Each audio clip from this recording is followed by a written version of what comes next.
पत्रकार के तौर पर पहले आपने काम किया, उसके बाद राजनीति की तरफ आपने रुख किया, मतलब दोनों का तालमेल कैसे हुआ आपका? हाँ, शुरुआत कुछ ऐसे हुई कि सोचा तो मैंने भी नहीं था कि राजनीति में आना होगा, पर कई बार लोग एक्सीडेंटल कहते हैं और कई बार परिस्थितियां कुछ ऐसी बनती हैं कि आपको लगता है कि जो आपका प्रदेश है, जो आपका देश है, उसमें किस तरीके से सिस्टम काम कर रहा है और जो आम नागरिक है उसको सिस्टम जानने की क्यों आवश्यकता पड़ती है। तो इस तरीके से एक मेरी भी शुरुआत हुई।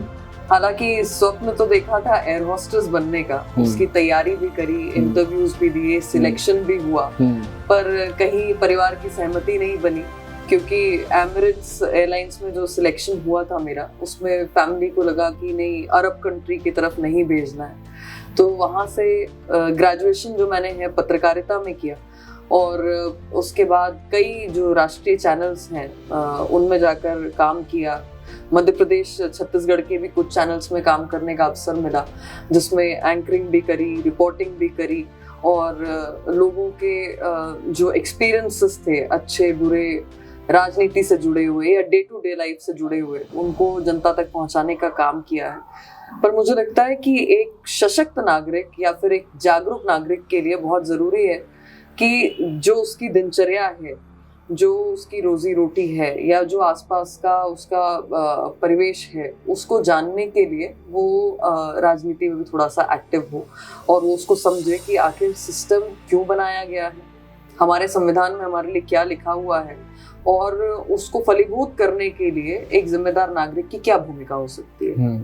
तो मतलब आपने दोनों पक्षों को देखा है, आपने राजनीति को कवर भी किया है एक रिपोर्टर के तौर पर। दोनों में कितना अंतर आपको लगता है कि मतलब वो वाला सिस्टम ठीक था या अब आप जो कर रहे हैं ये ज्यादा बेहतर लगता है? नहीं, दोनों की बहुत अलग अलग भूमिका है और दोनों की भूमिका बहुत महत्वपूर्ण भी है, क्योंकि जहाँ पर एक और पत्रकार खड़ा होता है वो आपको आईना दिखाने का काम करता है। आप अच्छा कर रहे हैं, बुरा कर रहे हैं, समाज के लिए आपकी क्या भूमिका होनी चाहिए, वो बार बार याद दिलाने का काम करता है।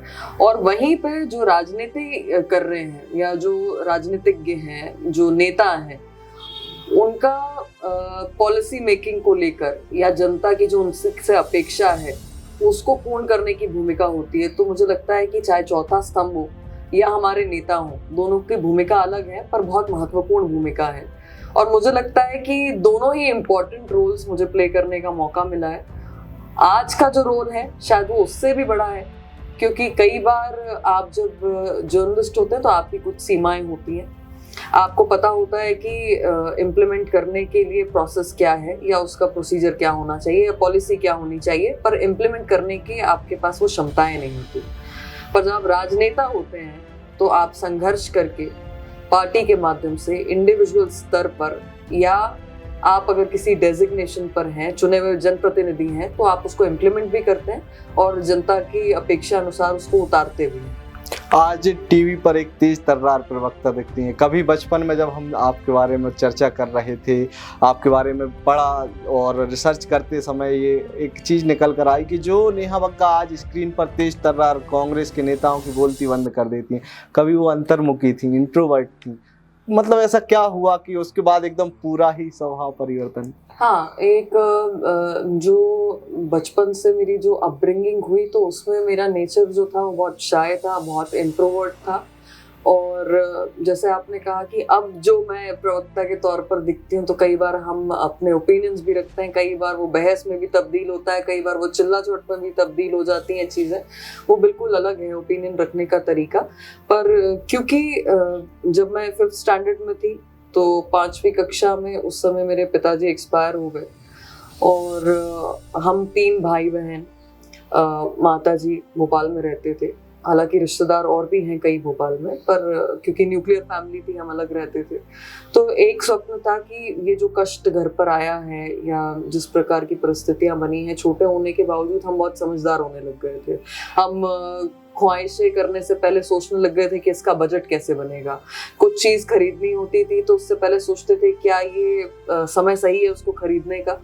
और उस तरीके से जब चीज़ें बदलती गई तो कहीं पर मैंने बहुत छोटी क्लास में 7th 8th में मुझे याद आता है कि मैंने टेराकोटा और ये जो दिए बनाने की चीज़ हैं या म्यूरल्स जो आजकल हम मार्केट में देखते हैं, क्योंकि आज तो हम चर्चा करते हैं वोकल फॉर लोकल की, तो ये सारे जो हैंडीक्राफ्ट्स हमारे सामने आ रहे हैं। तो क्योंकि मेरा इंटरेस्ट था उस समय, तो कहीं पर दिए बनाना, कभी कैंडल्स बनाना, मैंने चॉकलेट्स बनानी सीखी थी, तो वो सब बना के उसको शॉप्स के माध्यम से उसको सेल करना। और साथ में कुछ मेरे ही साथ वाले लोग और कुछ बड़े आयु की भी महिलाएं होती थी जो सीखने के लिए घर पर आया करती थी, तो वो जो छोटी छोटी सेविंग्स होती थी 50 रुपए की, 100 रुपए की, जो वो क्लासेस लेकर होती थी, उससे हम तय करते थे कि अच्छा इससे क्या खरीदना है, आगे क्या करना है। उसी प्रकार से मुझे याद है कि मेरा भाई जब मुझसे, क्योंकि 3 साल छोटा था, वो मैथ्स में बहुत इंटेलिजेंट हुआ करता था, तो उसने वहाँ पे मैथ्स की अपने ही क्लासमेट्स को एक तरीके से ट्यूशंस देना शुरू करी। तो वो अमाउंट बहुत छोटे थे, पर वो जिम्मेदारियों का एहसास बहुत कम उम्र में आ गया था।